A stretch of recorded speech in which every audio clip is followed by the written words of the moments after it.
Soo dhawaada asxaabay, maanta waxaa idin wadaa filim Hindi romantic drama ah kaasoo soo baxay sanadii 2019 laguna magacaabo Kabir Singh. Filimka wuxuu ku bilaabanayaa Kabir oo ah aktarka filimka oo dabaqa sare jiifa. Marka uu soo kaco wuxuu horey ka cabayaa khamri, ma kala jeclo oo maalin iyo habeenba wuu cabaa khamriga. Wuxuu u tagay gabar si uu la baashaalo, balse ninkeedii ayaa imaaday. Dhowr gabdhood ayuu wacay, balse dhammaantood way ku adkeeyeen. Saaxiibkiis ayaa ku yidhi sidan kuma fiicna ee iska dhaaf. Wuxuu baraf gashtay sarwaalka dhexdiisa si uu u kantaroolo xanaaqiisa. Wuxuu u noqday gurigiisa, wuxuuna cunto siiyey eygiisa. Kabir waa nin aad u xanaaq dhow. Kabir waa dhakhtar qalliin, dhammaan kalkaaliyaashiisa way ka cabsadaan oo waxay u haystaan nin aan fiyoobayn. Marka laga soo tago dhaqamadiisa xun, Kabir waa dhakhtar qalliin aad u fiican, weligiisna aan bukaan dilin. Kalkaaliyaashiisa ayaa wax walba u fududeeya. Guriga markii uu yimid, wuxuu soo xasuustay waqtigiisii jaamacadda. Wuxuu ahaa ninka ugu caansan jaamacadda caafimaadka. Waxaa lagu tusinayaa ciyaar banooni. Kabir oo ahaa kabtanka kooxdiisa ayaa waxay isdagaaleen kabtanka kooxda kale. Mid ka mid ah Kabir saaxiibadiisa ayaa ciyaarta ku dhaawacmay. Kabir oo ahaa goolhaye ayaa kooxdiisa waxay dhaliyeen gool. Kabir ayaa aflagaadeeyay kabtankii. Kabir wejiga ayaa fiir loo geliyay. Ugu dambeyn Kabir kooxdiisa ayaa badisay. Dagaal weyn ayaa dhacay. Kabir wuxuu dilay albitarihii ciyaarta, wuxuuna u hanjabay guddigii ciyaarta maamulayay. Deanka kulliyadda ayaa wuxuu u wacay Kabir, wuxuuna yidhi, waa ardaygayga ugu fiican aqoon ahaan, balse waa ardayga ugu xun jaamacadda dabeecad ahaan, oo wuu xanaaq badan yahay. Saaxiibadiis ayaa isku dayay inay ka sasabaan Deanka, balse waa la ceyriyay. Deanka kulliyadda ayaa wuxuu Kabir ku amray inuu soo qoro warqad raaligelin. Hadduu diidana la burin doono.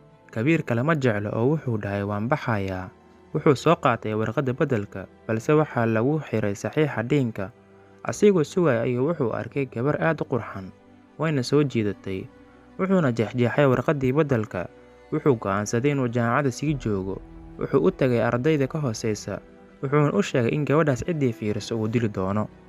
Kabir saaxiibadiis ayaa waxay tageen gabadhii fasalkeeda, way istaajiyeen oo waxay weydiiyeen magaceeda. Waxay tiri magacaygu waa Priti. Kabir ayaa aabihiis soo wacay, wuxuuna u sheegay in saaxiibkiis gabadhiisa ay soo gashay jaamacadda. Kabir aabihiis ayaa ka codsaday Kabir inuu gabadha saaxiibkiis ilaaliyo.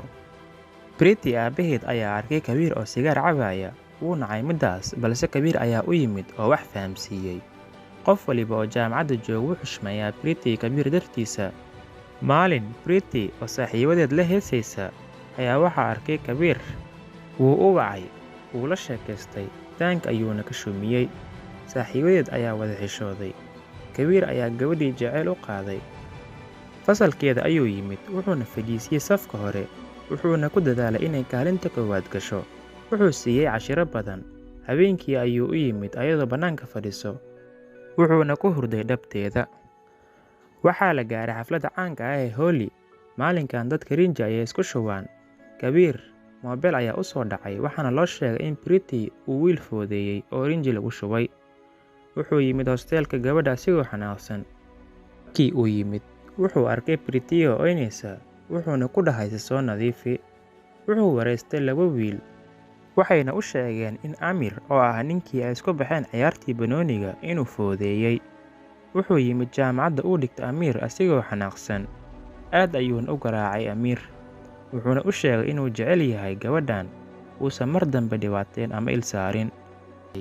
Waxaan ku soo noqonay xasuustii Priti oo lugta ka dhaawacan. Kabir ayaa daaweeyay jacaylkiisa, wuxuuna u soo watay hoosteelka wiilasha si uu ula tacaalo.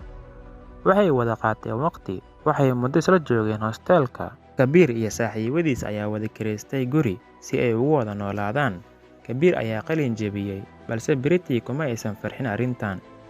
Kabir oo bixi raba waxay ka codsatay inuu sii joogo 2 biri, balse wuu ka diiday. Habeenkii saaxiibadiis ayay waqti wada qaateen oo ay wada sheekaysteen. Subaxii Kabir oo airport u socda ayay Priti waxay weydiisatay inuu sii joogo, balse wuu ka diiday. Rabaacsho ayay ku dhufatay. Kabir ayaa raaligeliyey oo wax fahamsiiyey. Kabir ayaa tegay jaamacaddiisa cusub. Wuxuu soo wacay Priti oo way sheekaysteen. Muddo kadib Priti ayaa u dulqaadan weysay kalinimada oo waxay soo booqatay Kabir, balse Kabir kamuusan farxin arrintan. Wuxuu u sheegay inay waxbarashadeeda xoogga saarto. Sannado ayaa ka soo wareegtay xiriirkoodii. Britney jaamacaddii ayay dhammaysay. Waxaa guursaday Kabiir walaalkiisa. Kabiir ayaa imaaday guriga saaxiibtiisa. Kabiir ayaa ka codsaday Britney hooyadeed inuu gabadheeda u wato arooska walaalkiis, balse waxay ku tiri sug ilaa aabbaheed uu ka imaanayo. Britney aabbaheed ayaa imaaday, balse kumuu farxin wuxuu arkay. Kabiir ayuu guriga laad uga soo bixiyey. Kabiir ayaa ku qeelshay Britney oo wuxuu ku yidhi, u sheeg aabbahaada xiriirkeena. Britney ayaa meel xun soo istaagtay oo ah inay kala doorato aabbaheed iyo jaceylkeeda. Kabiir ayaa aabihiis u sheegay jaceylku uu qabo Britney, balse aabihiis ma uusan fahmin. Wuxuu u yimid ayeeyadiisa, waxayna ku tiri u dagaalan jaceylkaada. Kabiir walaalkii ayaa aabihiis u sheegay xiriirka ka dhexeeya Britney iyo Kabiir. Britney ayaa imaatay guriga Kabiir, waqti ayayna wada qaateen. Kabiir ayaa ku soo noqday guriga Britney, wuxuuna isku dayay inuu aabbaheeda wax fahamsiiyo, balse aabbaheed ayaa diiday. Britney ayaa isku dayay inay difaacdo, balse aabbaheed ayaa labadoodaba ku tilmaamay meexshoodayaal. Wuxuuna Britney ku yidhi waxaan kugu darayaa nin kale. Kabiir aad ayuu uga xanaaqay arrintan. Ninkii guursan raba Britney ayaa wuxuu u booteeyay Kabiir, meesha ayuuna isaga soo tegay. Britney ayaa ka soo daba orday oo waxay isku dayday inay celiso, balse wuxuu aflagaadeeyay familkeeda. Britney walaasheeda ayaa soo baxday oo waxay isku dayday inay soo celiso walaasheeda, balse Kabiir ayaa dhagax ku dhufan gaaray. Wuxuu siiyey muddo 6 saac si ay go'aan uga qaadato, wuxuuna u sheegay inay soo wacdo haddii ay guurkiisa rabto. Hab ayay siisay oo way isku dhajisay, balse wuu ka tegay oo wuxuu ku yidhi ma iga maarantid. Britney erayadan kuma farxin, wuxuu ku dhuftay dharbaaxsho, wuuna isaga tegay. Britney ayaa u timid waalidkeeda, waxayna u sheegtay inay jeceshahay Kabiir ayna sariir wadaageen. Hooyadeed ayaa dharbaaxsho ku dhufatay. Kabiir khamri badan ayuu cabay, wuuna soocay. Kabiir walaalkiis ayaa wuxuu isku dayay inuu weydiiyo Britney waxa qaldan, balse adeerkeed ayaa waday. Kabiir weli wuu suuxsan yahay. Kabiir ayaa 2 bir kadib soo kacay. Shiva ayaa u sheegay in Britney la guursaday. Kabiir adduunka ayaa ku soo yaraaday. Wuxuu u soo orday Britney gurigeeda. Shiva oo ah saaxiibkiis kama uusan harin. Waxay imaadeen arooska. Kabiir ayaa Britney ku yidhi soo kac, balse Britney oo quusatay ayaa isaga aamustay. Shiva ayaa isku dayay inuu dejiyo Kabiir, balse wuxuu ku soo noqnoqday guriga. Ciidanka ayaa loo wacay, Kabiirna waa la xiray. Kabiir walaalkiis ayaa soo daayay. Hooyadiis ayaa ku xumaatay arrinta heysata wiilkeeda. Kabiir walaalkiis ayaa isku dayay inuu arrinta dejiyo, balse Kabiir guriga ayaa laga ceeriyay iyagoo ka cabsaday ceebta uu u soo jiiday wiilkooda. Kabiir wuxuu la soo degay saaxiibkiis Shiva. Shaqooyin badan ayuu helay, balse waa laga soo wada buriyey. Niyadiisa waxaa ka buuxa xasuusihii Britney. Arrintan ayaa sababtay inuu Kabiir si xawli ah u isticmaalo sigaarka iyo khamrada. Mar waliba wuxuu dhibaatadiis u sheegtaa saaxiibkiis Shiva. Marmar waxaa dhacda in bukaanadiisa uu ku qayliyo, balse wuu raaligeliyaa. Bilooyin ayaa ka soo wareegtay, balse Kabiir weli iskama daynin cabitaanka khamrada. Maalin ayaa waxaa isbitaalka imaatay atariisho caan ah.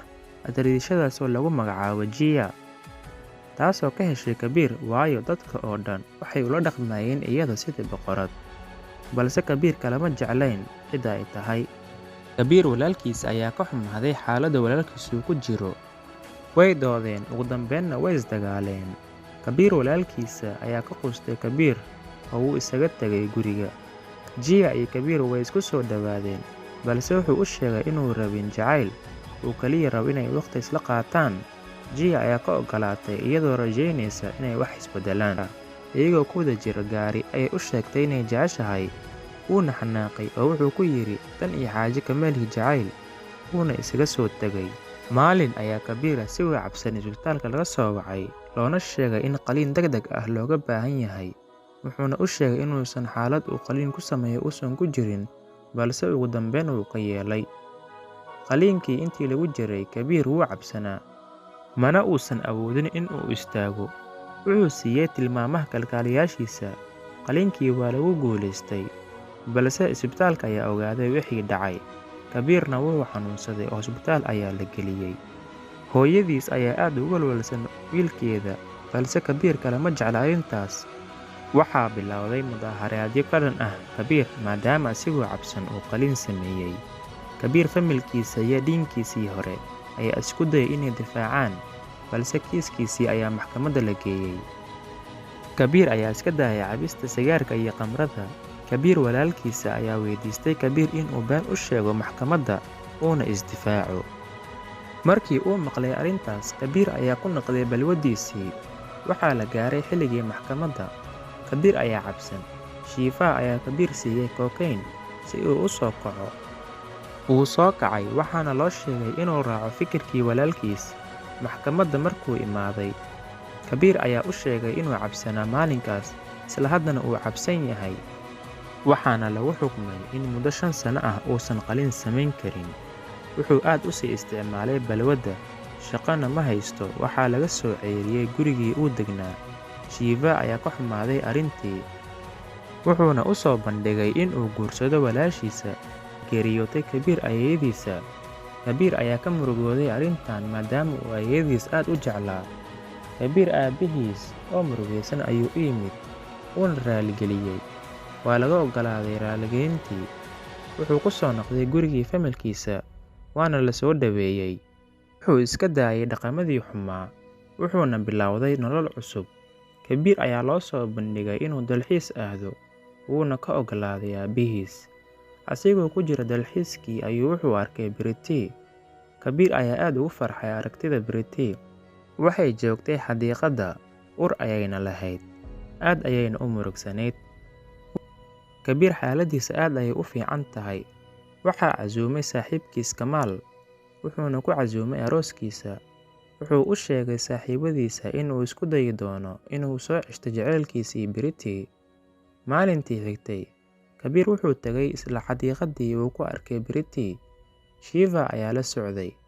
Wuxuu u wacay Pretty, balse way inkirtay. Wuxuu u sheegay inuu rabo inuu la hadlo, balse way ka diiday iyada. Wuxuu isku dayay inuu hadlo, balse Pretty ayaa ku qaylisay oo ku tiri, "Maxaad iigu imaan weysay goor hore? Maxaad iigu imaan weysay gurikaygii ka hor?" Kabiir wuu aamusay.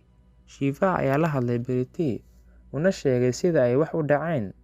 Kabiir ayaa isku dayay inuu tuugo Pretty, kuna yidhi, "Waxba igama gelin urka aad leedahay.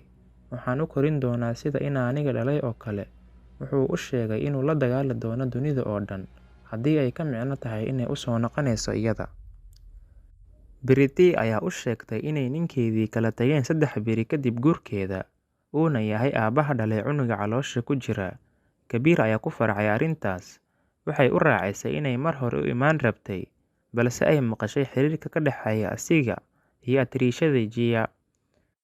Waxay kaloo u sheegtay inay kaligood nooleed muddo 9 bilood ah oo aysan wax caawinaad ah helin. Waxayna ka codsatay inuu guursado isla markaas, isla meeshaas.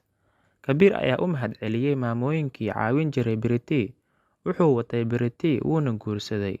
Wuxuu u geeyay familkiisa, wayna ku farxeen markay ogaadeen in Pretty ay uur u leedahay Kabiir, wuuna cunug u dhalan rabo familka. Waxaa yimid familka Pretty. Pretty aabbaheed ayaa raaligelin weydiistay lamaanaha, wuxuuna weydiistay cafis maadaama uu kala geeyay lamaanaha, wayna ka oggolaadeen. Ugu dambeyn, jacaylka ayaa guulaystay. Daawade, nagu soo biir oo muuqaalka subscribe saar. Haddii aad muuqaalka ka heshayna like saar. Mahadsanid, kulanti dambe oo xiiso leh.